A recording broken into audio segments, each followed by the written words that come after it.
রাজধানীর বেসরকারি ব্র্যাক ইউনিভার্সিটির এক ছাত্রীকে কৌশলে বাসায় ডেকে নিয়ে নেশাজাতীয় দ্রব্য খাইয়ে সংঘবদ্ধ ধর্ষণের চেষ্টার অভিযোগ উঠেছে একই বিশ্ববিদ্যালয়ের আরেক শিক্ষার্থী ও তার বন্ধুর বিরুদ্ধে।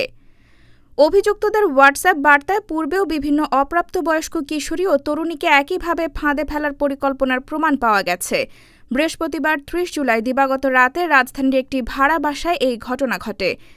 বিষয়টি জানাজানি হওয়ার পর অভিযুক্ত শিক্ষার্থীদের একজন সামাজিক যোগাযোগ মাধ্যমে নিজের অপরাধ স্বীকার করে পোস্ট দিলে ক্যাম্পাস জুড়ে তীব্র ক্ষোভের সৃষ্টি হয়।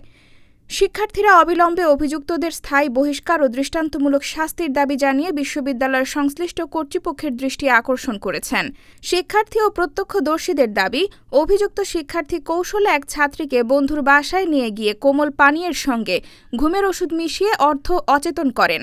পরে অপর এক সহযোগীকে নিয়ে ধর্ষণের চেষ্টা চালানো হয়, তবে ভুক্তভোগী ধস্তাধস্তি করে সেখান থেকে বেরিয়ে আসতে সক্ষম হন।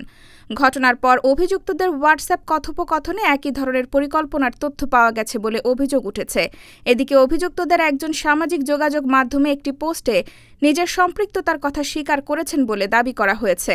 ঘটনার পর শিক্ষার্থীরা অভিযুক্তদের স্থায়ী বহিষ্কার, নিরপেক্ষ তদন্ত এবং দ্রুত আইনি ব্যবস্থার দাবি জানিয়েছেন। এ বিষয়ে ব্র্যাক ইউনিভার্সিটি জানিয়েছে বিষয়টি গুরুত্বের সঙ্গে তদন্ত করা হচ্ছে। অভিযোগ প্রমাণিত হলে বিশ্ববিদ্যালয়ের নীতিমালা অনুযায়ী প্রয়োজনীয় ব্যবস্থা নেওয়া হবে।